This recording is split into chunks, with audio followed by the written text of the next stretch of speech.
May മാസം 13-ാം തീയതി ക്രിസ്തുവർഷം 2026 പാലാരിവട്ടം ബൈബിൾ ചർച്ച് മലയാളം കൂട്ടായ്മയിൽ നിന്ന്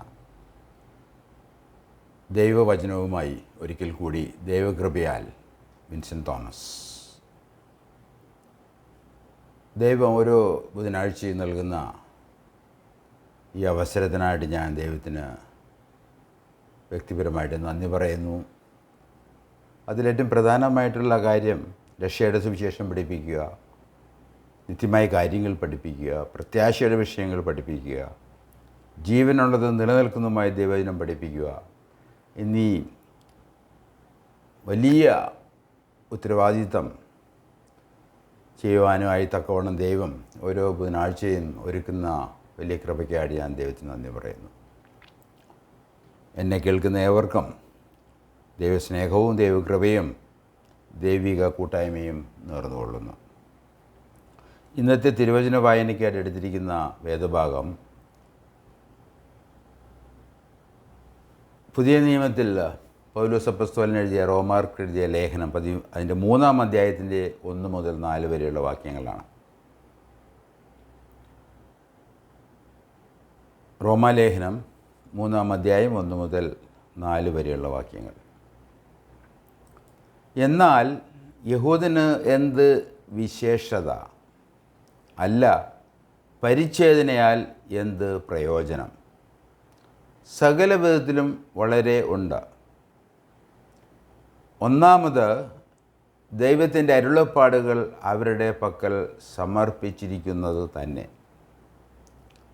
ചിലർ വിശ്വസിച്ചില്ല എങ്കിൽ അവരുടെ അവിശ്വാസത്താൽ ദൈവത്തിൻ്റെ വിശ്വസ്തതയ്ക്ക് നീക്കം വരുമോ? ഒരു നാളും ഇല്ല.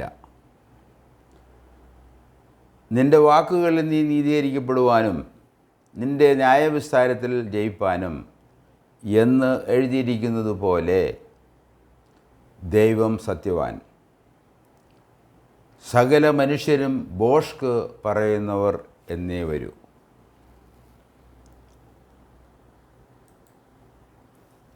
നമുക്ക് പ്രാർത്ഥിച്ച നമ്മുടെ ദൈവവചന പഠനം നമുക്ക് തുടരാം. ഞങ്ങളുടെ ദൈവമായ കർത്താവേ, സ്വർഗീയ പിതാവേ, അബ്ബാ പിതാവേ എന്ന് വിളിക്കുവാൻ തക്കവണ്ണം അവിടുത്തെ ആത്മാവിനെ നൽകിയ അവിടുത്തെ കൃപയ്ക്കായിട്ട് സ്തോത്രം. ദൈവത്തെ പിതാവ് എന്ന് മനസ്സിലാക്കുവാൻ, യേശുക്രിസ്തുവിൻ്റെ പിതാവായ ദൈവം എൻ്റെയും പിതാവാണ്, ഞങ്ങളുടെ പിതാവാണ്, നമ്മുടെ പിതാവാണ്, ക്രൈസ്തവൻ്റെ പിതാവാണെന്ന് മനസ്സിലാക്കാൻ തക്കവണ്ണം അവിടുന്ന് കൃപയായിട്ട് നന്ദി പറയുന്നു. അവിടുത്തെ വചനം ഞങ്ങൾ പഠിക്കുമ്പോൾ ഇസ്രായേലിനുള്ള ബന്ധത്തിൽ അവിടുത്തെ വിശ്വസ്തത, വാഗ്ദത്തങ്ങളിൽ അവിടുന്ന് വിശ്വസ്തൻ, എന്ത് മാറിയാലും അവിടുന്ന് മാറുകയില്ല. അങ്ങനത്തെ ഒരു ദൈവത്തിൽ വിശ്വസിക്കുവാനും ദൈവത്തിൽ ആശ്രയിക്കുവാനും അവിടുത്തെ വചനം പഠിപ്പിക്കുവാനും നൽകിയ കൃപയ്ക്കായിട്ട് നന്ദി പറയുന്നു. ഞങ്ങളുടെ നന്ദി സ്തുതി സ്വീകരിക്കണമേ. ഇപ്പോൾ ഞങ്ങൾ പഠിക്കുന്ന വിഷയങ്ങൾ, പ്രത്യേകിച്ച് ഇസ്രായേലിനോടുള്ള ബന്ധത്തിൽ ഞങ്ങൾ പഠിക്കുമ്പോൾ ദൈവത്തിൻ്റെ പരിശുദ്ധാത്മാവ് ഞങ്ങളെ പ്രബോധിപ്പിക്കണമേ. അത് മനസ്സിലാക്കാൻ ഞങ്ങളെ സഹായിക്കണമേ. കർത്താവിൻ്റെ രക്ഷിതാവുമായ യേശു ക്രിസ്തുവിൻ്റെ നാമത്തിൽ അപേക്ഷിക്കുന്നു. ആമേൻ. നമ്മുടെ ക്രൈസ്തവ ജീവിതം, അതിൻ്റെ അടിസ്ഥാനം എന്താണ്? നമ്മൾ തിരുവചനത്തിൽ നിന്ന് വായിക്കുമ്പോൾ അത് നമുക്ക് മനസ്സിലാക്കാൻ പറ്റുന്നൊരു കാര്യം, പരിശുദ്ധാത്മാവ് നമ്മളെ ബോധ്യപ്പെടുത്തുന്ന ഒരു കാര്യം, ദൈവം ദൈവമാണ് എന്നുള്ളത് തന്നെയാണ്. ദൈവം മാത്രമല്ല, അവൻ്റെ സ്വഭാവത്തിൽ മാറ്റമില്ലാത്തവനും ദിവ്യ സ്വഭാവത്തിൻ്റെ ഉടമയാണ് ദൈവം. അതുമാത്രമല്ല, ദൈവം അരുളി ചെയ്തു, വാഗ്ദാനങ്ങൾ നൽകി, ഉടമ്പടി ചെയ്തു, തൻ്റെ പുത്രനെ ഭൂമിയിലേക്ക് അയച്ചു. ഈ കാര്യങ്ങളിൽ ദൈവം വിശ്വസ്തനാണ്. നമ്മൾ വായിച്ചതുപോലെ മനുഷ്യനെ നോക്കിയിട്ടല്ല, നമ്മുടെ വിശ്വസ്തത നോക്കിയിട്ടല്ല, നമ്മൾ വിശ്വാസികളാണോ, അത് വിശ്വസിക്കുന്നുവോ, ദൈവത്തിൽ ആശ്രയിക്കുന്നുവോ എന്നുള്ളതിന് അപ്പുറം ദൈവത്തിൻ്റെ വിശ്വസ്തതയാണ് പരമപ്രധാനമായിട്ട് ക്രൈസ്തവ വിശ്വാസത്തിൻ്റെ അടിസ്ഥാനമായി നാം കാണുന്നത്. അതുമാത്രമല്ല, ദൈവിക വാഗ്ദാനങ്ങൾ ദൈവം പറഞ്ഞതുപോലെ ദൈവം ഉദ്ദേശിച്ച സമയത്ത് ചരിത്രത്തിൽ സംഭവിക്കുന്നു, അത് നിവൃത്തി ആകുന്നു. ഇതെല്ലാം നമ്മുടെ ക്രൈസ്തവ ജീവിതത്തിന് അടിസ്ഥാനവും ഉറപ്പും ധൈര്യവും പ്രത്യാശയും നൽകുന്ന ഒന്ന് തന്നെയാണ്. ഇവയെല്ലാം വെളിപ്പെടുത്തി, എന്തൊക്കെ വെളിപ്പെടുത്തി? ദൈവം തന്നെക്കുറിച്ച് വെളിപ്പെടുത്തി, തൻ്റെ വാഗ്ദാനങ്ങൾ വെളിപ്പെടുത്തി, തൻ്റെ വചനത്തിലൂടെ നൽകി. ഇവയെല്ലാം ഈ വാഗ്ദാനങ്ങളുടെ നിവൃത്തി നമുക്ക് എഴുതി രേഖപ്പെടുത്തിയിട്ടുണ്ട്. ഇതെല്ലാം വെളിപ്പെടുത്തി അരുളി ചെയ്തു. അവയെല്ലാം തന്നെ എഴുതി സൂക്ഷിച്ചിരിക്കുകയാണ്. മാറാത്ത ദൈവം, മാറാത്ത വചനം തീർച്ചയായിട്ടും നമ്മുടെ ക്രൈസ്തവ വിശ്വാസത്തിൻ്റെ അത് അടിത്തറയാണ് എന്നുള്ളത് നിസ്സംശയം നമുക്ക് പറയാൻ സാധിക്കുന്നതാണ്. എന്നാൽ അതിനൊക്കെ അപ്പുറമായിട്ട് നമുക്ക് ദൈവത്തെക്കുറിച്ച് പറയാൻ പറ്റുന്നു, ദൈവം വാഗ്ദത്തങ്ങളിൽ വിശ്വസ്തൻ. ആ വിശ്വസ്തത നമ്മളുടെ ഇവിടെ നമ്മൾ വായിച്ച വേദഭാഗത്തിൽ അത് ഇസ്രായേലിൻ്റെ അവിശ്വസ്തത നിമിത്തം ദൈവത്തിനെ വിശ്വസിക്കാൻ മാറ്റം വരുന്നില്ല. നമ്മൾ എത്രയോ അത് ഗ്രഹിക്കുകയും മനസ്സിലാക്കാൻ ശ്രമിക്കുകയും ചെയ്യേണ്ട ഒരു വിഷയമാണ്. ദൈവം വാഗ്ദാനങ്ങൾ കൊടുക്കുന്നു, ആ ദൈവം ആ വാഗ്ദാനങ്ങളോട് വിശ്വസ്തത പുലർത്തുന്നു.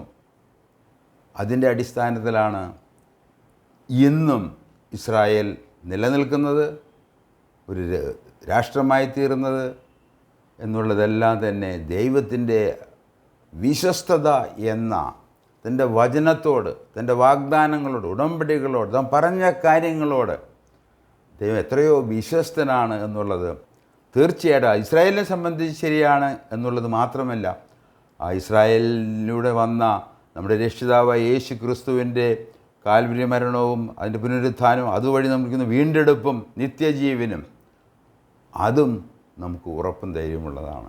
അതുകൊണ്ട് നമ്മൾ ഇസ്രായേലിൽ നോക്കി ചില കാര്യങ്ങൾ നമ്മളിന്ന് പഠിക്കാൻ പോവുകയാണ്. അപ്പം അങ്ങനെ ദൈവം വാഗ്ദത്തങ്ങളിൽ വിശ്വസ്തൻ, അതാണ് നമ്മുടെ ഇന്നത്തെ പ്രധാനപ്പെട്ട വിഷയം. ദൈവത്തിൻ്റെ വിശ്വസ്തത ക്രൈസ്തവ ജീവിതത്തിൻ്റെ ഉറപ്പ് തന്നെ.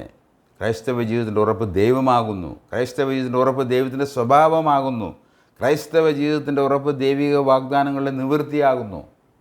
ബൈബിൾ ക്രൈസ്തവ ജീവിതത്തിൻ്റെ ഉറപ്പ് തന്നെ. എന്നാൽ ഇത് മാറ്റി നിർത്തിയാൽ, തിരുവചനം മാറ്റി നിർത്തിയാൽ, അതിൻ്റെ അധികാരവും അതിൻ്റെ ദൈവവും അത് അരുളി ചെയ്ത കാര്യങ്ങളും അതിൻ്റെ ഉള്ള ഉറപ്പും ധൈര്യവും നമുക്ക് നഷ്ടപ്പെട്ടാൽ പിന്നെ ഉപ്പിന് കാരമില്ലാത്തതിന് പോലെയാണ്.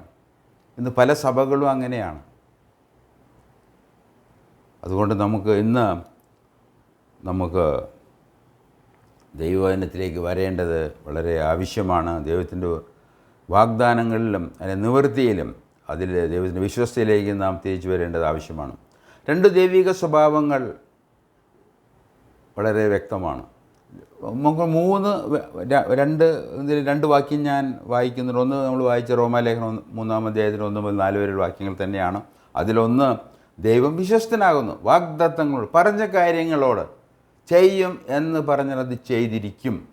എന്നാൽ ദൈവത്തിൻ്റെ സമയത്ത്, ദൈവത്തിൻ്റെ പദ്ധതി അനുസരിച്ച്, ഒരു വീണ്ടെടുപ്പ് വേല അനുസരിച്ച്, ദൈവത്തിൻ്റെ ഇഷ്ടമായതുകൊണ്ട് അത് ദൈവിഷ്ട സമയത്ത് അത് നിവർത്തിക്കും. എന്നാൽ നിവർത്തിക്കും എന്നുള്ളതാണ് ദൈവത്തിൻ്റെ വിശ്വസ്തത എന്ന് പറഞ്ഞ വാക്കുകളിൽ മാറാത്ത ദൈവം തന്നെയാണ്. രണ്ടാമതായിട്ട് ഇവിടെ നമ്മൾ റോമാലേഖനത്തിൽ വായിച്ചത്, ദൈവം സത്യവാൻ. എന്നാൽ മനുഷ്യരോ, ആദാമിൻ്റെ മകൾ എല്ലാം ഞാൻ ഉൾപ്പെടെ നമ്മൾ ബോഷ്ക്ക് പറയുന്നേ വരൂ. അതുകൊണ്ടാണ് നമ്മൾ ദൈവവചനം, ബൈബിൾ ചർച്ച എന്നുള്ള നാമധേയത്തിൽ ഈ ശുശ്രൂഷ ചെയ്യുന്നത്. കാരണം ദൈവത്തിൻ്റെ വചനം അത് എത്രയോ സത്യമാണ്, എത്ര ഉറപ്പ് നൽകുന്നതാണ്, എത്രയോ വിശ്വസ്തത പുലർത്തുന്ന ദൈവത്തിലാണ് നാം വിശ്വസിക്കുന്നത്. 2 തിമോത്തി 2-ാം അധ്യായത്തിൻ്റെ 13-ാം വാക്യം കൂടി ഞാൻ ഇതിനോട് ബന്ധപ്പെട്ട് വായിക്കാൻ ആഗ്രഹിക്കുകയാണ്. 2 തിമോത്തിയോസിൻ്റെ ലേഖനം 2-ാം അധ്യായത്തിൻ്റെ 13-ാം വാക്യം. ആ 2-ാം അധ്യായം നോക്കിക്കഴിഞ്ഞാൽ അവിടെ നമ്മളെ വിളിച്ചവനെ, പട ചേർത്തവനെ നമ്മൾ എങ്ങനെ പ്രസാദിപ്പിക്കണം എന്നുള്ള വിഷയമാണ്. ആ പശ്ചാത്തലത്തിൽ വെച്ചുകൊണ്ട് പൗലോസ് അപ്പോസ്തലൻ തിമോത്തിയോട് പറയുകയാണ്, നാം അവിശ്വസ്തരായിരുന്നാലും അവൻ, നമ്മൾ വിളിച്ചവൻ, നമ്മൾ പട ചേർത്തവൻ, അത് കർത്താവ് യേശു ക്രിസ്തു തന്നെയാണ്. നമുക്ക് വേണ്ടി മരിച്ച് വീണ്ടും ഉയർത്തെഴുന്നേറ്റ കർത്താവ് യേശു ക്രിസ്തു, നാം അവിശ്വസ്തരായിരുന്നാലും അവൻ യേശു ക്രിസ്തു വിശ്വസ്തനായിരിക്കും. എന്തെന്നാൽ തന്നെ തന്നെ നിഷേധിക്കുക അവന് സാധ്യമല്ല. ദൈവത്തിന് ഒരിക്കൽ പോലും ഇനി ഞാൻ ദൈവമല്ല, ഞാൻ വാഗ്ദാനം വിശ്വസ്തനല്ല, ഞാൻ സത്യം പറയുന്നില്ല, കള്ളം പറയുന്ന ദൈവത്തിന് ഒരിക്കലും പറയാൻ അവൻ്റെ സ്വഭാവം അതാണ്. ദൈവത്തിന് തന്നെ തന്നെ ത്യജിക്കാൻ, ഈ ക്യാൻ നോട്ട് ഡിസോൺ ഹിംസെൽഫ്. ദൈവത്തിന് തന്നെ തന്നെ നിഷേധിക്കാൻ സാധ്യമല്ല. കാരണം അതാണ് ദൈവം. ആ ദൈവത്തിലാണ് നാം വിശ്വാസം അർപ്പിക്കുന്നത്. അവൻ്റെ വിശ്വസ്തതയിലും അവൻ്റെ മാറ്റമില്ലാത്ത ദൈവത്തിൻ്റെ മാറ്റമില്ലാത്ത വചനത്തിലുമാണ് നമ്മളുടെ ഉറപ്പും ധൈര്യവും നിലനിൽക്കുന്നത്. ഇന്ന് മെയ് മാസം 13 തീർച്ചയായിട്ടും നാളെ മെയ് 14. മെയ് 14 പ്രത്യേകത എന്ന് വെച്ചാൽ ദൈവത്തിൻ്റെ പദ്ധതിയിൽ, ദൈവത്തിന് വെളിപ്പെടുത്തിയ ചരിത്രത്തിൽ വളരെ സുപ്രധാനമായ ഒരു ദിനമാണ് മെയ് 14. 1948 മെയ് മാസം 14 ഏകദേശം 56 വർഷങ്ങൾക്ക് ശേഷം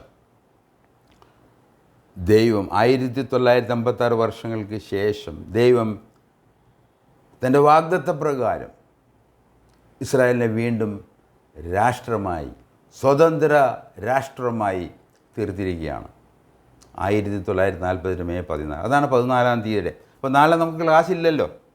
ക്ലാസ് 13 ആയതുകൊണ്ട് ഇന്ന് 78 വർഷം തികയ്ക്കുന്നു. നാളെ 79ാമത്തെ സ്വാതന്ത്ര്യ ദിനമാണ് ഇസ്രായേലിനെ സംബന്ധിച്ചിടത്തോളം.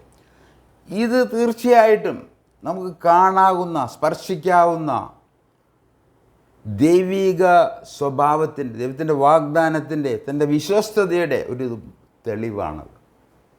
അതുകൊണ്ടാണ് സാത്താനും അവനെ പിൻപറ്റുന്നവരും, ഈ ലോകത്തിൻ്റെ പ്രഭുവും ആ പ്രഭുവിനെ പിൻപറ്റുന്നവരും ഈ ഇസ്രായേലിനെതിരായിട്ട് തിരിഞ്ഞിരിക്കുന്നത്. ഇന്ന് ആൻറ്റിസെമിറ്റിസം, യഹൂദിനെതിരായിട്ടുള്ള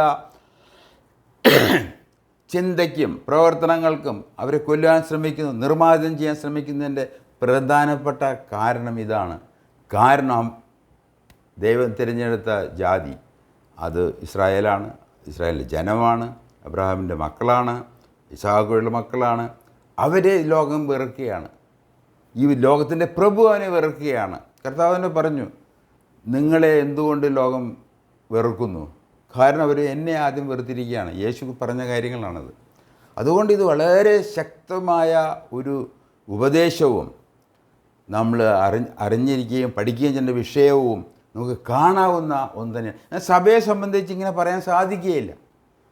കാരണം സഭ, സാർവത്രിക സഭ എന്ന് പറഞ്ഞാൽ മരിച്ച് സ്വർഗത്തിൽ പോയവരും ജീവിച്ചിരിക്കുന്നവരും അതിങ്ങനെ ലോകം മുഴുവനും ആയിരിക്കുകയാണ്. ഇന്ത്യയെ സംബന്ധിച്ചിടത്തോളം പാലാരിവട്ടം ബൈബിൾ ചർച്ച് എന്ന് പറഞ്ഞാൽ ഒരു ചർച്ചയുള്ളൂ. ഈ വലിയ ഇന്ത്യയിൽ ബൈബിൾ ചർച്ച് എന്നുള്ള നാമധേയത്തിൽ ശുശ്രൂഷ ചെയ്യുന്ന ഒറ്റ സഭയേ ഉള്ളൂ. അത് പാലാരിവട്ടം ബൈബിൾ സഭയാണ്.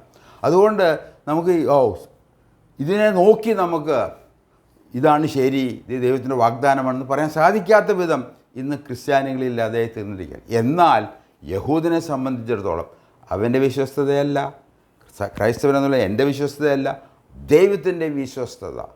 അതാണ് നാം ഈ ദിവസങ്ങളിൽ മനസ്സിലാക്കേണ്ടത്. അതിനോടുള്ള ബന്ധത്തിൽ ചില കാര്യങ്ങൾ നിങ്ങളെ ഓർപ്പിക്കാനാണ് ഞാൻ ഇന്ന് ആഗ്രഹിക്കുന്നത്.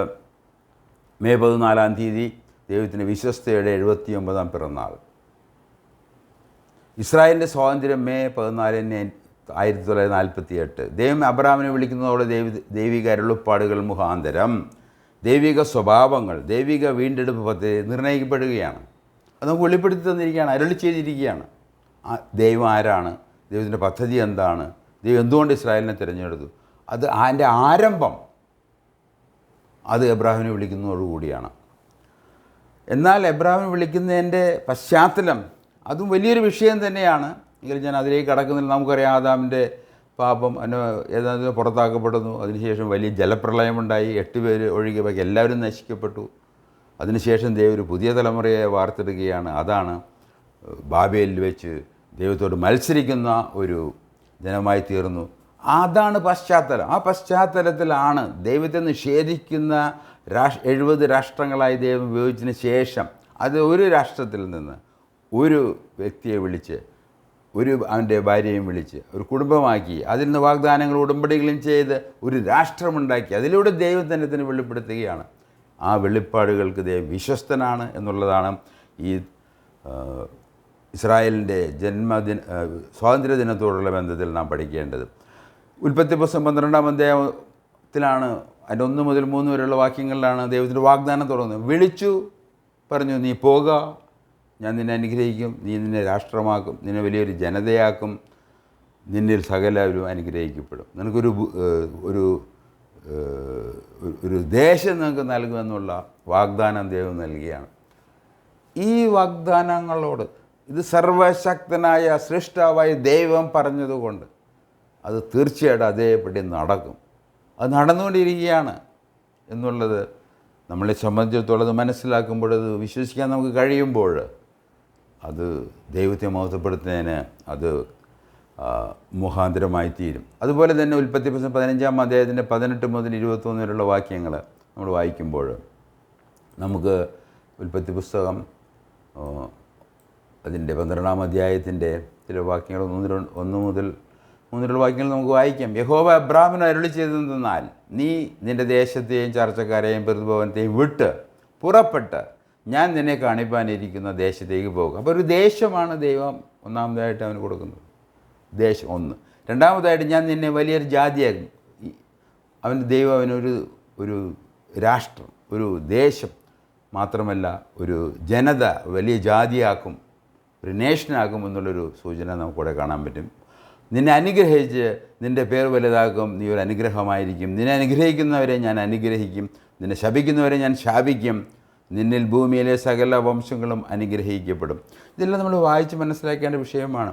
ഇസ്രായേലിനെ, അബ്രാഹമിൻ്റെ വാഗ്ദത്ത സന്തതിയിൽ നിന്ന് ജനിച്ച ഇസ്രായേലിനെ ശാപിക്കുന്നവരെ ദൈവം ശാപിക്കും. അവരെ സംബന്ധിച്ച് എത്രയോ വാക്യങ്ങളാണ് വേദം പറയുന്നത്. അതുകൊണ്ട് ഇന്ന് നമ്മളെ തന്നെ പണം കൊണ്ടും സൗകര്യങ്ങളും കൊണ്ടും എല്ലാം ഇസ്രായേലിനെ വെറുക്കുന്നുവെങ്കിൽ നമുക്ക് ദൈവം നമ്മളെ സന്ദർശിക്കുമ്പോൾ, ദൈവം നമുക്ക് ശിക്ഷ നൽകാൻ പോകുമ്പോൾ അന്ന് നമ്മുടെ കരച്ചിലും നമ്മുടെ കഷ്ടതയും ഭയാനകമായിരിക്കും. ഇസ്രായേൽ സഹിച്ച അതിലും അപാരമായിട്ടുള്ള സഹനങ്ങൾ നമുക്ക് നടത്തിയിട്ടുണ്ട്. അതുകൊണ്ട് നമ്മൾ ദൈവത്തോട് മത്സരിക്കാൻ പോകരുത്, ബാബേൽ ചരിത്രം തുടരരുത് നമ്മൾ എന്ന് ഞാൻ ഓർപ്പിക്കാൻ ആഗ്രഹിക്കുകയാണ്.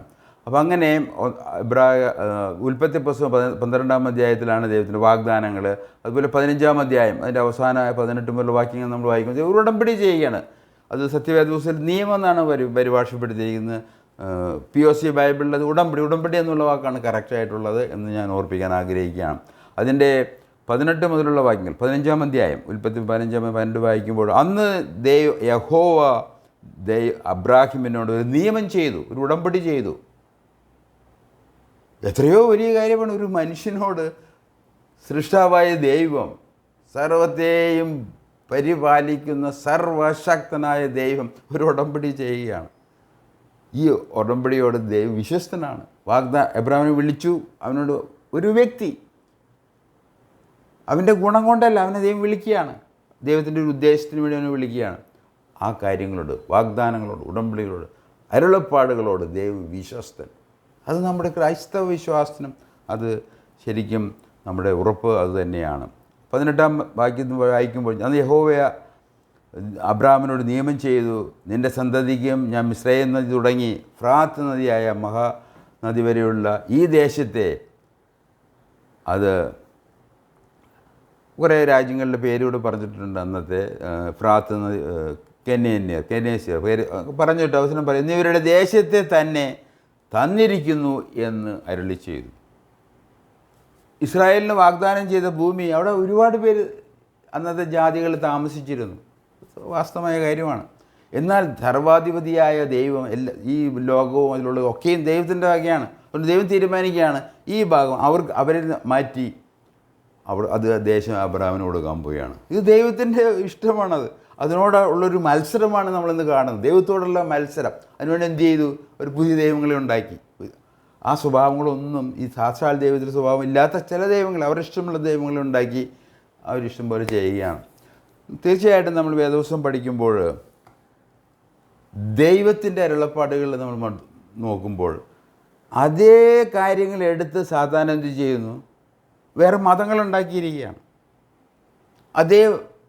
അതിൻ്റെ ഒരു പകർപ്പ് പോലെ. എന്നാൽ അത് സത്യമല്ല, അത് വ്യാജമാണ്. അത് നമുക്ക് മനസ്സിലാക്കാനുള്ള കഴിവ് ഇതിൽ വന്നിട്ടില്ല.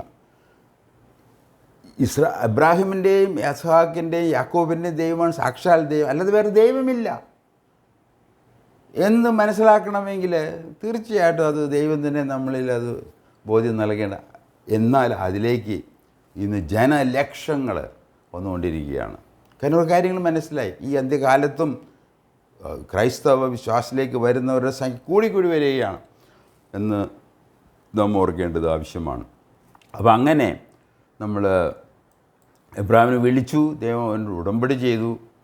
എന്നാൽ ഈ വാഗ്ദാനങ്ങളിൽ ഞാൻ ഇതിനെ വലിയ സന്തതിയാക്കും. എന്നാൽ അവൻ്റെ ഭാര്യയായിരുന്ന സേറ, അവൾ മച്ചിയായിരുന്നു, അവർ വന്ധ്യയായിരുന്നു എന്നൊക്കെയാണ് നമ്മുടെ പരിഭാഷപ്പെടുന്നത്. വന്ധ്യയായിരുന്നു, അവൾ മച്ചിയായിരുന്നു എന്നെല്ലാം. അവൾക്ക് മക്കളില്ലാതെ, സന്തതിയില്ലാത്തവളായിരുന്നു. എന്നാൽ അത്ഭുതകരമായ രീതിയിൽ ദൈവം വാഗ്ദാനത്തിന് ഉറപ്പുള്ളതിന് ഒരു തെളിവാണ് ഈ മച്ചിയായവൾ പ്രസവിച്ച് ഒരു കുഞ്ഞിനെ പ്രസവിച്ചു. അതാണ് ഇസഹാക്ക്. ദൈവം എത്രയോ വിശ്വസ്തനാണ്.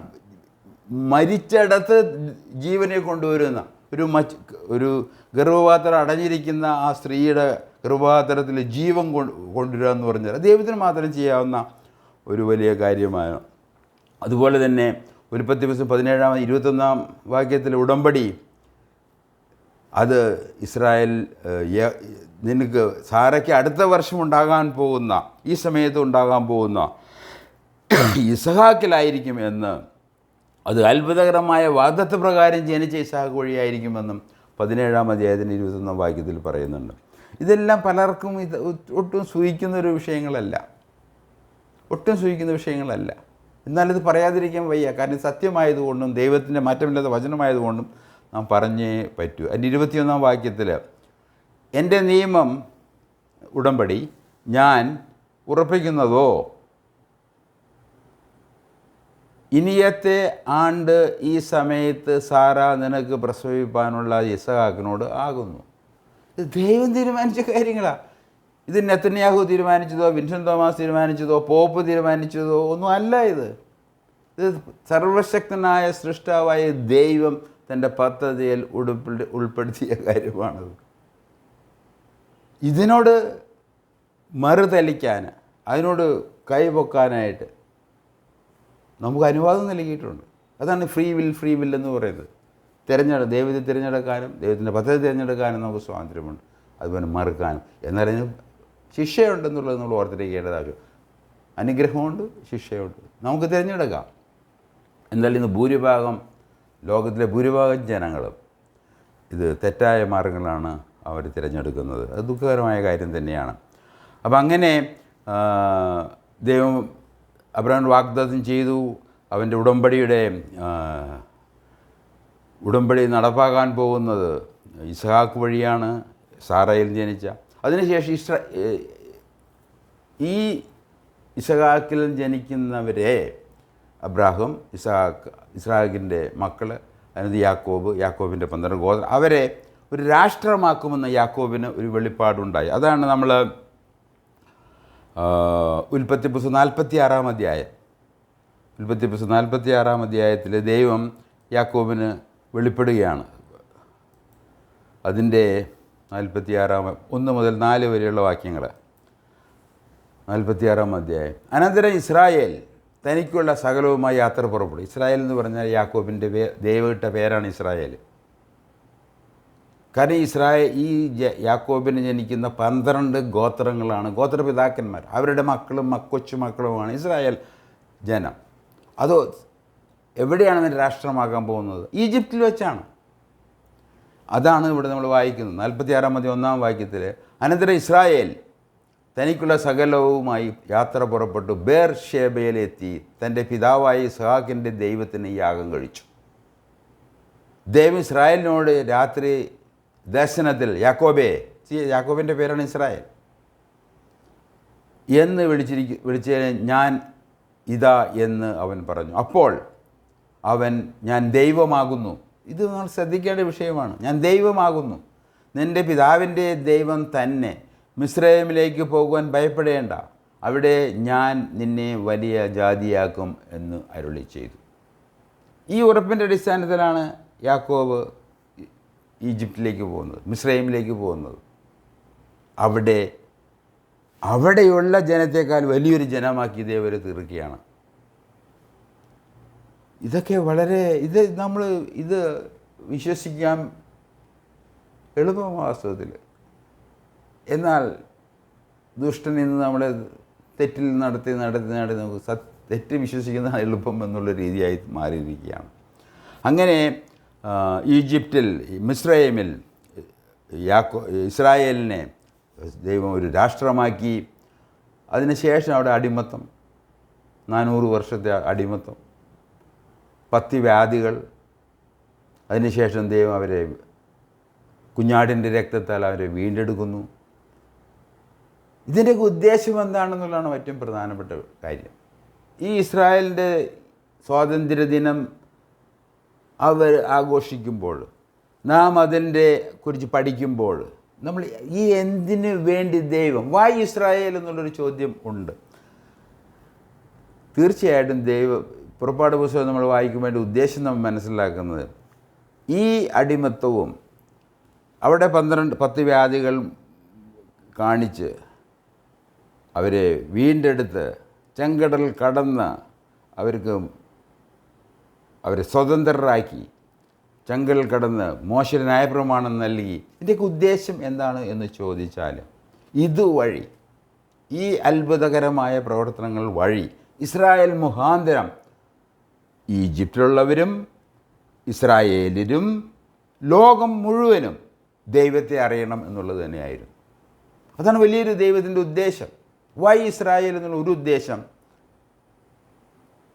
തിരഞ്ഞെടുക്കപ്പെട്ട ഇസ്രായേൽ വഴി ലോകം ദൈവത്തെ അറിയണം എന്നുള്ളത് തന്നെ. അതിനാണ് പുറപ്പാട് ദിവസം 7-ാം അധ്യായത്തിന് 5-ാം വാക്യം, 7-ാം അധ്യായത്തിൻ്റെ 19-ാം വാക്യം, 9-ാം അധ്യായത്തിൻ്റെ 16-ാം വാക്യത്തിലെ 3 ചേർത്താണ് ഞാൻ പറയുന്നത്.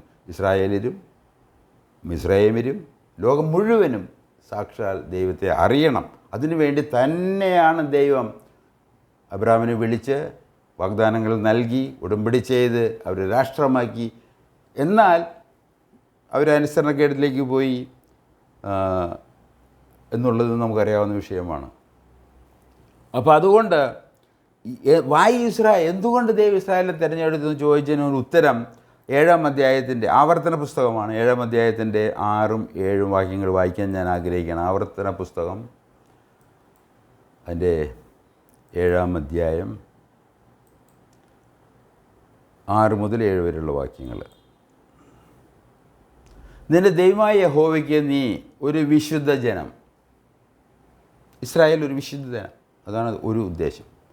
ഭൂതലത്തിലുള്ള സകല ജാതികളിലും വെച്ച് നിന്നെ തനിക്ക് സ്വന്തം ജനമായിരിക്കേണ്ടതിന് നിന്റെ ദൈവമായ യഹോവ തിരഞ്ഞെടുത്തിരിക്കുന്നു. Very simple it is. അപ്പോൾ ഇത് നമ്മൾ അംഗീകരിക്കുന്നുവോ നിരാകരിക്കുന്നു? അതാണ് നമ്മളെ സംബന്ധിച്ച് ഒരു സുവിശേഷകൻ എന്നുള്ള നിലയിൽ, ബൈബിൾ പഠിപ്പിക്കുന്ന ഒരാൾ എന്നുള്ള നിലയിൽ ഇതാണ് ഏറ്റവും പ്രധാനപ്പെട്ട വിഷയം. ദൈവം പറഞ്ഞിരിക്കുന്ന കാര്യങ്ങൾ അത് നമ്മൾ വിശ്വസിക്കാൻ തയ്യാറാണ്. അല്ലെങ്കിൽ മനുഷ്യൻ പറയുന്നത്, സംഘങ്ങൾ പറയുന്നത്, അതാണ് നമ്മൾ വിശ്വസിക്കാൻ പോകുന്നത്. തീർച്ചയായിട്ടും ഇത് സത്യമായിട്ടുള്ള കാര്യങ്ങൾ തന്നെയാണ്. അതിൻ്റെ 7-ാം വാക്യത്തിൽ, നിങ്ങൾ സംഖ്യയിൽ സകല ജാതികളെക്കാളും പെരുപ്പമുള്ളവരാകൊണ്ടല്ല യഹോവ നിങ്ങളെ പ്രിയപ്പെട്ട് തിരഞ്ഞെടുത്തത്, നിങ്ങൾ സകല ജാതികളെക്കാളും കുറഞ്ഞവരല്ലോ ആയിരുന്നു. എൻ്റെ 8-ാം വാക്യം വളരെ പ്രസക്തമാണ്. യഹോവ നിങ്ങളെ സ്നേഹിക്കുന്നത് കൊണ്ടും നിങ്ങളുടെ പിതാക്കന്മാരോട് താൻ ചെയ്ത് സത്യം പാലിക്കുന്നത് കൊണ്ടും അതേ യഹോവ നിങ്ങളെ ബലമുള്ള കൈയാൽ പുറപ്പെടുവിച്ച് അടിമയുടെ മിസ്രയീമിലെ രാജാവ് ഫറവോൻ്റെ കയ്യിൽ നിന്ന് വീണ്ടെടുത്തു. ഇതെല്ലാം ദൈവം ചെയ്ത കാര്യങ്ങളാണ്. ഇത് ഇസ്രായേലിൻ്റെ മഹത്വമല്ല, ഇസ്രായേലിൻ്റെ എണ്ണത്തിലോ ഗുണത്തിലോ ഉള്ളവരല്ല. അവരെത്രയോ മറുതലിക്കുന്നവരാണ് എന്നുള്ളത് നമുക്ക് ചരിത്രത്തിൽ അറിയാം. അവരെത്രയോ കഷ്ടങ്ങളിലൂടെ കടന്നുപോയി, ഇന്നും കഷ്ടങ്ങളിലൂടെ കടന്നുപോവുകയാണ്. കാരണം എന്താണ്? ഇന്നും ഒരു ഹൃദയത്തിൽ പാർഷ്യൽ ഹാർഡ്നെസ് എന്ന് എഴുതിയിരിക്കുന്നു. അവരുടെ ഹൃദയം ഭാഗികമായിട്ട് കഠിനപ്പെട്ടിരിക്കുകയാണ്. കാരണം എന്താ? അവർ കർത്താവായ യേശുക്രിസ്തുവിൽ വിശ്വസിക്കുന്നില്ല, അവർ മശിഹായിൽ വിശ്വസിച്ചില്ല, അതിനെ സ്വീകരിച്ചില്ല എന്നുള്ളത് കൊണ്ട് തന്നെ. അപ്പോൾ അങ്ങനെ നമ്മൾ ഇസ്രായേലിലെ എന്തുകൊണ്ട് ദൈവം ഇസ്രായേലിനെ തിരഞ്ഞെടുത്തു? വൈ ഇസ്രായേൽ എന്നുള്ള ചോദ്യത്തിന് ഉത്തരമാണ് ആവർത്തന പുസ്തകം 7-ാം അധ്യായത്തിന് 6 മുതൽ 7 വരെയുള്ള വാക്യങ്ങൾ. അത് അവർ തിരഞ്ഞെടുത്തു. എന്നാൽ 28-ാം അധ്യായത്തിൽ ആവർത്തനം 28-ാം അധ്യായത്തിലേക്ക് പറയുന്നത്, മോശയുടെ ന്യായപ്രമാണം അനുസരിച്ച് നിങ്ങൾ അനുസരിച്ചാൽ നിങ്ങൾക്ക് അനുഗ്രഹങ്ങൾ ലഭിക്കും. നിങ്ങളത് അനുസരണം കേട്ടാൽ, അനുസരണക്കേട് കാണിച്ചാൽ നിങ്ങൾക്ക് ശാപം ലഭിക്കും. അതാണ് 28-ാം അധ്യായം 1 മുതൽ 14 വരെയുള്ള വാക്യങ്ങൾ അനുഗ്രഹത്തിൻ്റെ വാക്യങ്ങളാണ്. എന്നാൽ 15 മുതൽ 68 വരെയുള്ള വാക്യങ്ങൾ നമ്മൾ വായിക്കുമ്പോൾ അതെല്ലാം ശാപത്തിൻ്റെ വാക്കുകളാണ്. എന്നാൽ ഈ ശാപങ്ങളെ സംബന്ധിച്ച് നമ്മൾ പഠിക്കുമ്പോൾ അത് 5 തരത്തിലുള്ള പീഡനങ്ങളാണ് അവർക്ക് വരാൻ പോകുന്നത്. ഏറ്റവും അവസാനത്തെയാണ് അവർ ചിതറിക്കുമെന്നുള്ളത്. 28-ാം അധ്യായത്തിൻ്റെ 64-ാം വാക്യത്തിൽ പറഞ്ഞിരുന്നത്, ഭൂമിയുടെ ഒരറ്റം മുതൽ മറ്റേ അറ്റം വരെ സകല ജാതികളുടെ ഇടയിൽ കർത്താവ് നിങ്ങളെ ചിതറിക്കും. ഭൂമിയുടെ ഒരറ്റം മുതൽ മറ്റേ അറ്റം വരെ സകല ജാതിയുടെ ഇടയിൽ കർത്താവ് നിങ്ങളെ ചിതറിക്കുമെന്നുള്ളത്. അതായിരുന്നു ദൈവത്തിൻ്റെ അവരോടുള്ള ബന്ധത്തിൽ, ഇസ്രായേലിൻ്റെ അനുസരണക്കേടുള്ള ബന്ധത്തിൽ ശാപമായി കൊടുത്തിരിക്കുന്നത്. നമുക്കറിയാം അത്. എന്നാൽ ആവർത്തന പുസ്തകം 30-ാം അധ്യായത്തിൻ്റെ 1 മുതൽ 5 വരെയുള്ള വാക്യങ്ങൾ നമ്മൾ വായിക്കുമ്പോൾ അവരെ വീണ്ടും കൂട്ടിച്ചേർക്കും, വീണ്ടും അവർ വാഗ്ദത്ത ദേശം കൊണ്ടുവരും, ദേശം കൈവശമാക്കും, വർദ്ധിപ്പിക്കും എന്നെല്ലാം 30-ാം അധ്യായത്തിൻ്റെ 1 മുതൽ 5 വരെ നിങ്ങൾ വായിച്ച് കേൾപ്പിക്കാൻ ഞാൻ ആഗ്രഹിക്കുകയാണ്. കാരണം അല്ലെങ്കിൽ നിങ്ങൾ വിചാരിക്കും ഞാൻ ഉണ്ടാക്കി പറയുകയാണ്. തിരുവചനത്തിൽ പരിഭാഷപ്പെടുത്തി ഇങ്ങനെയാണ്: ഞാൻ നിൻ്റെ മുമ്പിൽ വെച്ചിരിക്കുന്ന അനുഗ്രഹവും ശാപവുമായ ഈ വചനങ്ങളൊക്കെയും നിൻ്റെ മേൽ നിവൃത്തിയായി വന്നിട്ട് നിൻ്റെ ദൈവമായ യഹോവ നിന്നെ തള്ളിക്കളഞ്ഞിട്ടുള്ള അതത് ജാതികളുടെ ഇടയിൽ വെച്ച് നീ അവയെ നിൻ്റെ ഹൃദയത്തിൽ ഓർത്ത് നിൻ്റെ ദൈവമായ യഹോവയുടെ അടുക്കലേക്ക് തിരിഞ്ഞ് നീയും നിൻ്റെ മക്കളും പൂർണ്ണ ഹൃദയത്തോടും പൂർണ്ണ മനസ്സോടും കൂടെ ഞാൻ ഇന്ന് നിന്നോട് ആജ്ഞാപിക്കുന്നത് പോലെ ഒക്കെയും അവൻ്റെ വാക്ക് കേട്ടനുസരിച്ചാൽ നിൻ്റെ ദൈവമായ യഹോവ നിൻ്റെ സ്ഥിതി മാറ്റുകയും നിന്നോട് മനസ്സലിഞ്ഞ് നിങ്കലേക്ക് തിരിയുകയും നിൻ്റെ ദൈവമായ യഹോവ നിന്നെ ചിതറിച്ചിരിക്കുന്ന സകല ജാതികളിൽ നിന്ന് നിന്നെ കൂട്ടിച്ചേർക്കുകയും ചെയ്യും. നിനക്കുള്ള ആകാശത്തിൻ്റെ അറുതി വരെ ചിതറിപ്പോയിരുന്നാലും നിന്റെ ദൈവമായ യഹോവയുടെ നിന്ന് നിന്നെ കൂട്ടിച്ചേർക്കും. അവിടെ ഞാൻ നിന്നെ കൊണ്ടുവരും. നിൻ്റെ പിതാക്കന്മാർക്ക് കൈവശമായിരുന്ന ദേശത്തേക്ക് നിന്റെ ദൈവമായ യഹോവ നിന്നെ കൊണ്ടുവരും. നീ അത് കൈവശമാക്കും. അവൻ നിനക്ക് ഗുണം ചെയ്തു നിൻ്റെ പിതാക്കന്മാരേക്കാൾ നിന്നെ വർദ്ധിപ്പിക്കും. അങ്ങനെ വർദ്ധന കൊണ്ടുവരും. ഇതെല്ലാം ദൈവം പറഞ്ഞിരിക്കുന്ന വാഗ്ദാനമാണ്. ഈ കാര്യങ്ങളോട് ദൈവം പറഞ്ഞ കാര്യങ്ങളോട് ദൈവം വിശ്വസ്തനാണ്. അപ്പോൾ ഈ തരുണത്തിൽ നമ്മൾ മെയ് 14-ാം തീയതി അവർ ആഘോഷിക്കുമ്പോൾ 15-ാം തീയതി അവരുടെ 78-ാം സ്വാതന്ത്ര്യദിനം വർഷം അവസാനിക്കുകയാണ്. നാളെയാണ് അവരുടെ 79-ാം സ്വാതന്ത്ര്യദിനം. ഓർക്കേണ്ട ഒരു കാര്യം, ദൈവം വാക്കുകളിൽ വിശ്വസ്തനാണ്, പ്രത്യേകിച്ച് ഇസ്രായേലിനോടുള്ള ബന്ധത്തിൽ. അതുകൊണ്ട് ആ ഇസ്രായേലിൽ നിന്ന് നമുക്ക് ലഭിച്ച നമ്മുടെ കർത്താവ് യേശുക്രിസ്തു അവൻ്റെ വിശ്വസ്തൻ തന്നെയാണ്. അതുകൊണ്ട് നമ്മുടെ വിശ്വാസം ഡെഫിനറ്റാണ്, ഉറപ്പാണ് എന്നുള്ളതാണ് എന്ന് നിങ്ങളെ എന്നെയും ഓർപ്പിക്കാൻ ഞാൻ ആഗ്രഹിക്കുന്നത്. അപ്പോൾ അങ്ങനെ നമുക്കറിയാം, ചരിത്രം പരിശോധിച്ചാൽ വേദപുസ്തകത്തിലുണ്ട്, അല്ലാതെ നമുക്ക് ചരിത്രം പരിശോധിക്കുമ്പോൾ 722 BC വടക്കേ രാജ്യം ബന്ധരാക്കി കൊണ്ടുപോയി. അസീറിയൻ രാജാക്കന്മാർ വന്ന് കൊണ്ടുപോയി, അവരെ പിടിച്ചുകൊണ്ടുപോയി ചെയ്തത്, ബന്ധരാക്കി കൊണ്ടുപോയി. 586 BC തെക്കേ രാജ്യം ബന്ധരാക്കി കൊണ്ടുപോയി. നെബൂഖദ്നേസറിലാണ് നടന്നത്. നമുക്കറിയാവുന്ന ചരിത്രങ്ങളാണ്, ഇതിന് സത്യസത്യമായിട്ടുള്ള വിഷയങ്ങളാണ്. AD 70 എല്ലാ ഇസ്രായേലിലും AD 70 കർത്താവ് യേശുക്രിസ്തുവിൻ്റെ മരണത്തിന് ശേഷം 33 മരിച്ചുവെങ്കിൽ ഏകദേശം 27 വർഷങ്ങൾക്ക് ശേഷം അവർ എല്ലാ ഇസ്രായേൽ ലോകമെമ്പാടും ചിതറിക്കപ്പെട്ടു. അങ്ങനെ 1956 വർഷങ്ങൾക്ക് ശേഷം ഇസ്രായേൽ വീണ്ടും രാഷ്ട്രമായി തീർന്നത് മെയ് 14-ാം തീയതി 1948 ഇവയെല്ലാം ദൈവത്തിൻ്റെ വാഗ്ദാനങ്ങളുടെയും പ്രവചനങ്ങളുടെയും നിവൃത്തിയാകുന്നു. ദൈവം വാക്കുകളിൽ വിശ്വസ്തൻ. ദൈവം ഇസ്രായേലിനെ തിരഞ്ഞെടുത്തിൻ്റെ ഉദ്ദേശങ്ങൾ, പ്രധാന വ്യക്തി, പ്രധാന ഉദ്ദേശം, അത് തീർച്ചയായിട്ടും നമ്മൾ അറിഞ്ഞിരിക്കേണ്ട വിഷയമാണ്. ആ അബ്രാഹാമിന് ദൈവം കൊടുത്ത നിന്നിൽ, നിൻ്റെ സന്തതിയിൽ, അത് ഏകനായി. ആ ഏകൻ എന്നുള്ളത് കർത്താവ് യേശുക്രിസ്തു എന്ന് വേദപുസ്തകം പറയുകയാണ്.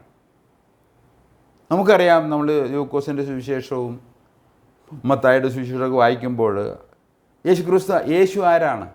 ആദാമിൻ്റെ മകനായി, അബ്രാഹിമിൻ്റെ മകനായി, ദാവീദിൻ്റെ മകനായി യേശു ജനിക്കുകയുണ്ടായത്. ക്രിസ്തു അബ്രാഹിമിൻ്റെ വാഗ്ദത്ത സന്തതി. ഗലാത്യ ലേഖനം 3-ാം അധ്യായത്തിൻ്റെ 16-ാം വാക്യം ഞാൻ വായിച്ച് കേൾപ്പിക്കാം നിങ്ങളെ. ഗലാത്യ ലേഖനം അതിൻ്റെ 3-ാം അധ്യായത്തിൻ്റെ 16-ാം വാക്യം. നമുക്കറിയാം, യോഹന്നാൻ്റെ സുവിശേഷം 3:16 സുവിശേഷത്തിലെ ഏറ്റവും പ്രധാനപ്പെട്ട വാക്യമാണ്. പോലെ തന്നെ ഗലാത്യയിലെ 3:16 ഇപ്രകാരമാണ് അത് മലയാളത്തിലേക്ക് പരിഭാഷപ്പെടുത്തിയിരിക്കുന്നത്: എന്നാൽ എബ്രാഹിമിനും അവൻ്റെ സന്തതിക്കും വാഗ്ദത്തങ്ങൾ ലഭിച്ചു. സന്തതികൾക്കും എന്ന് അനേകരെ കുറിച്ചല്ല, കുറിച്ചല്ല, നിൻ്റെ സന്തതിക്കും എന്ന് ഏകനെ കുറിച്ച് എത്രയാണ് പറയുന്നത്? അത് ക്രിസ്തു തന്നെ. അപ്പം അതുകൊണ്ട് ഇസ്രായേലിനെ എന്തുകൊണ്ട് ദൈവം തിരഞ്ഞെടുത്തു, ഒരു രാഷ്ട്രമാക്കി തീർത്തു? അതിൽ നിന്ന് മശിഹായെ ദൈവം അയക്കുകയാണ്. അതാണ് യേശു ക്രിസ്തു. അപ്പം അതുകൊണ്ട് ഇസ്രായേലിനെ സംബന്ധിച്ച് ദൈവത്തിൻ്റെ വലിയൊരു പദ്ധതി ഉണ്ട് എന്നുള്ളത് നമ്മൾ മനസ്സിലാക്കി, ഈ ദൈവത്തെ നമ്മൾ മനസ്സിലാക്കാനാണ് ശ്രമിക്കേണ്ടത്. എന്നാൽ പലരും not looking at the giver but than looking at the gift. പലരും നമ്മൾ ഗിഫ്റ്റിനെ നോക്കി, ഇസ്രായേലിനെ നോക്കി പറയും, ഓ ഇവർ മഹാമോശക്കാരാണ്, ഇവരുടെ ദൈവമല്ല എന്നൊക്കെ പറയും. എന്നാൽ അങ്ങനെയല്ല, തല തിരിച്ചാണ് കാര്യം. ദൈവമാണ് വാഗ്ദാനം നൽകിയത്. അപ്പോൾ ദൈവത്തെ മനസ്സിലാക്കുവാനായിട്ട് നമുക്ക് സാധിക്കണം. അതിൽ പ്രധാനമായിട്ടും അതിന് വിശ്വസ്തത നമ്മൾ മനസ്സിലാക്കേണ്ടത് ആവശ്യമുണ്ട്. അങ്ങനെ ക്രിസ്തു അബ്രാഹാമിൻ്റെ വാഗ്ദത്ത സന്തതി, യേശു ലോകത്തിൻ്റെ പാപങ്ങളെ ചുമക്കുന്ന ദൈവത്തിൻ്റെ കുഞ്ഞാണ്. യോഹന്നാൻ്റെ സുവിശേഷം 1-ാം അധ്യായത്തിൻ്റെ 29-ാം വാക്യത്തിൽ യോഹന്നാൻ സ്നാപകൻ, അത് ഫോർ റണ്ണറാണ്. കർത്താവ് യേശു ക്രിസ്തു മുന്നോടിയായി വന്നവനാണ്. അത് ദൈവവചനപ്രകാരം വന്നവനാണ്, വാഗ്ദത്തങ്ങൾ പ്രകാരം വന്നവനാണ്, പ്രവചനങ്ങൾ പ്രകാരം വന്നവനാണ്. അവൻ പറയുകയാണ്, യേശു ക്രിസ്തുവിനെ നോക്കി, ലോകത്തിൻ്റെ പാപങ്ങളെ ചുമക്കുന്ന ദൈവത്തിൻ്റെ കുഞ്ഞാണ്. അതാണ് കർത്താവ് യേശു ക്രിസ്തു. അപ്പോൾ ഈ ലോകത്തിൻ്റെ പാപങ്ങളെ ചുമക്കുന്ന ലോകരക്ഷിതാവ് എങ്ങനെ വന്നു എന്ന് ചോദിച്ചാൽ, അത് ദൈവം തിരഞ്ഞെടുത്ത ഇസ്രായേലിലൂടെ വന്നു എന്നുള്ളതാണ്. അത് ആരുടെ ഗുണമാണത്? ഇസ്രായേലിൻ്റെ ഗുണമാണോ? ദൈവത്തിൻ്റെ ഗുണമാണ്. ദൈവത്തിൻ്റെ ഗുണമാണത്. ഈ ദൈവത്തിലേക്ക് നാം തിരിയേണ്ടത്, അവൻ്റെ വാഗ്ദാനങ്ങളിൽ വിശ്വസ്തയിൽ നമ്മൾ തിരിയേണ്ടത് നമുക്ക് ഗുണകരമായിരിക്കും. ഇസ്രായേൽ സ്വാതന്ത്ര്യം ആഘോഷിക്കുമ്പോൾ ക്രൈസ്തവർക്ക് ദൈവത്തിലും, ദൈവത്തിന് തിരഞ്ഞെടുക്കപ്പെട്ട ജനത്തിലും, ദൈവത്തിന് മാറ്റമില്ലാത്ത വചനത്തിലും, യേശുവിൽ സൗജന്യമായി നൽകുന്ന വീണ്ടെടുപ്പിലും വിശ്വസിക്കാം. ഇത് ഉറപ്പുള്ള വിശ്വാസമാണത്. കാരണം ഇത് പറഞ്ഞിരിക്കുന്ന ദൈവം വിശ്വസ്തൻ, അവൻ പറഞ്ഞ കാര്യങ്ങളിൽ വിശ്വസ്തൻ. അത് നാം വിശ്വസിക്കുമ്പോൾ തീർച്ചയായിട്ടും അത് നമ്മുടേതായി മാറുന്നു. നമ്മൾ ദൈവമായിട്ടുള്ള ബന്ധത്തിലും നിത്യരക്ഷയിലും നിത്യജീവനിലേക്ക് നമ്മൾ കടക്കുകയാണ്. ദൈവം നമ്മളെ സഹായിക്കട്ടെ. ഉറപ്പോടെ ആയതിനാൽ നമുക്ക് ഉറപ്പോടെ പ്രത്യാശയിൽ ജീവിക്കാം. ദൈവത്തിനും ദൈവത്തിനെ തിരഞ്ഞെടുക്കപ്പെട്ട ജനത്തിനും അവരെ സ്വതന്ത്രമാക്കി രാഷ്ട്രമാക്കി ശക്തമാക്കിയ ദൈവത്തിനും ഹല്ലേലൂയ സ്തോത്രം ഞാൻ അർപ്പിക്കുകയാണ്. നമുക്ക് പ്രാർത്ഥിച്ച് ഇന്നത്തെ ക്ലാസ്സിന് വിരാമമിടാം. ഞങ്ങളുടെ ദൈവമായ കർത്താവേ, സ്വർഗീയ പിതാവേ, അവിടുത്തെ വലിയ പദ്ധതിക്ക്, അതിലെ തിരഞ്ഞെടുപ്പിന് ഞങ്ങൾ നന്ദി പറയുന്നു. ഇതിലെല്ലാത്തിൻ്റെയും പ്രധാനപ്പെട്ട ഉദ്ദേശം ദൈവത്തെ അറിയുക, ദൈവമായ ക്രിസ്തുവിനെ അറിയുക. അങ്ങനെ ഞങ്ങൾ പാപത്തിൻ്റെ പരിഹാരം കണ്ട് കർത്താവിൽ വിശ്വസിച്ച് പ്രത്യാശയോടെ ജീവിക്കുക എന്നുള്ളത് തന്നെയാണ്. അതിന് ഞങ്ങൾ സഹായിക്കണമേ, ഞങ്ങൾ പ്രാർത്ഥിക്കുന്നു. പരിശുദ്ധാത്മാവ് ഞങ്ങളെ ഈ കാര്യങ്ങളിൽ ബോധ്യപ്പെടുത്തണമേ. കർത്താവ് യേശു ക്രിസ്തു നാമത്തിൽ അപേക്ഷിക്കുന്നു. ആമേൻ. ദൈവം അനുവദിച്ചാൽ അടുത്ത ആഴ്ച കാണാം, കേൾക്കാം, തുടരാം.